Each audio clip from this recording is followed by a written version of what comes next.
बच्चों, आज की कहानी है काकी, जो सियाराम शरण गुप्त द्वारा लिखा हुआ है। कहानी के उद्देश्य को पहले हम समझते हैं। यह कहानी बाल मनोविज्ञान पर आधारित है। कहानी में बालकों की कल्पना, तर्क, निर्णय, चिंतन शक्ति को दिखाया गया है। इस कहानी का उद्देश्य यह बताना है कि बच्चों का निश्चल प्रेम सामाजिक स्वार्थ से बहुत ऊपर होता है। अतः बच्चों के प्रति किसी भी तरह का द्वेष नहीं रखना चाहिए, बल्कि बच्चों के प्रति किसी भी तरह के व्यवहार प्रदर्शन से पूर्व उनकी भावनाओं को जरूर समझना चाहिए। बच्चों के कार्य और व्यवहार को सही दिशा प्रदान करनी चाहिए। इस कहानी के माध्यम से मातृ वियोग की पीड़ा को दर्शाया गया है कि अबोध बच्चे अपनी माँ का वियोग सहन नहीं कर पाते हैं। अब हम कहानी को पढ़ते हैं। उस दिन बड़े सवेरे श्यामू की नींद खुली तो उसने देखा कि घर भर में कोहराम मचा हुआ है।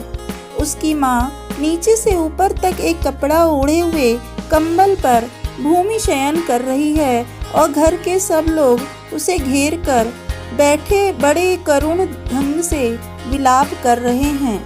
लोग जब उमा को शमशान ले जाने के लिए उठाकर ले जाने लगे तो श्यामू ने बड़ा उपद्रव मचाया।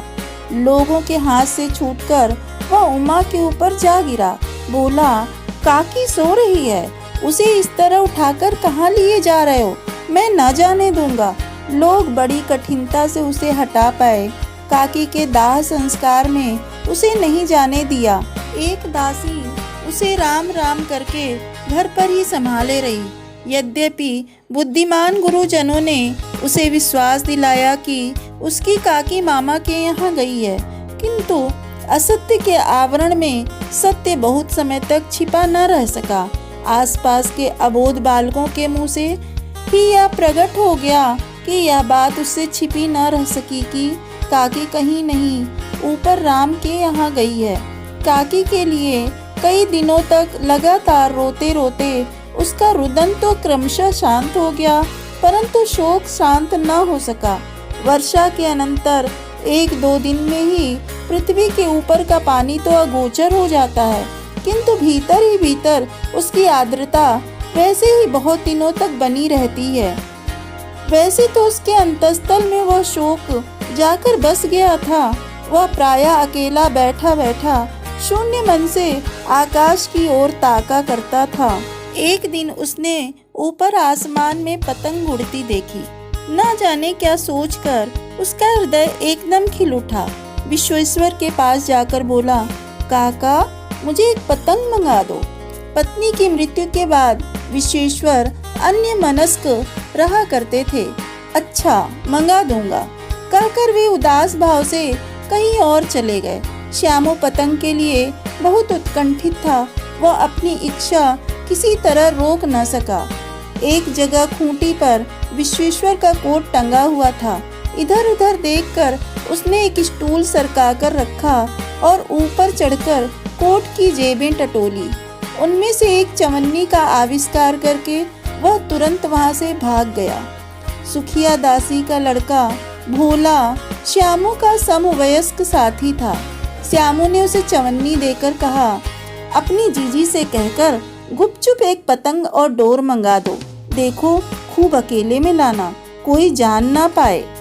पतंग आई। एक अंधेरे घर में उसमें डोर बांधी जाने लगी। श्यामू ने धीरे से कहा, भोला, किसी से ना कहो तो एक बात कहूँ? भोला ने सिर हिलाकर कहा, नहीं, किसी से नहीं कहूँगा। श्यामू ने सिर हिलाकर कहा, मैं यह पतंग ऊपर राम के यहाँ भेजूंगा।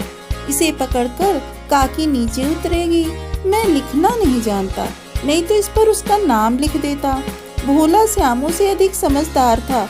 उसने कहा, बात तो बहुत अच्छी है, परंतु एक कठिनता है।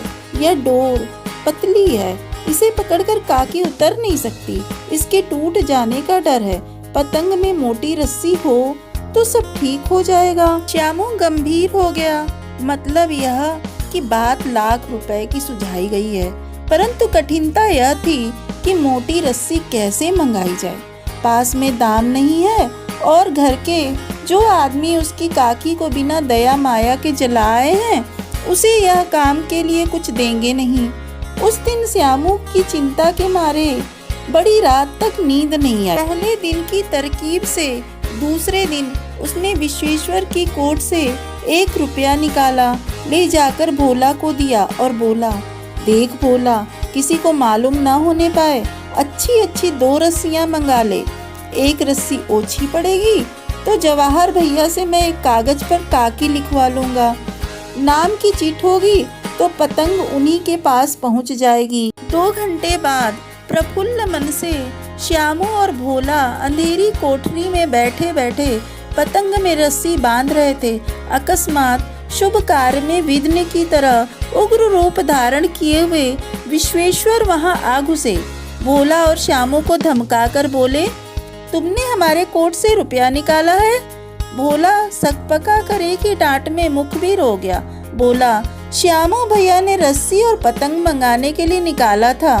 विश्वेश्वर ने श्यामू को 2 तमाचे जड़कर कहा, चोरी सीख कर जेल जाएगा? अच्छा, तुझे आज अच्छी तरह समझाता हूँ। यह कहकर उन्होंने फिर तमाचे जड़े और कान मलने के बाद पतंग फाड़ डाली। अब रस्सियों की ओर देखकर कहा, ये किसने मंगाई? भोला ने कहा, इन्होंने मंगाई थी। कहते थे इनसे पतंग तान कर काकी को राम के यहाँ से नीचे उतारेंगे। विश्वेश्वर हतबुद्धि होकर वहीं खड़े रह गए। उन्होंने फटी हुई पतंग उठाकर देखी। उस पर चिपके हुए कागज पर लिखा था, काकी।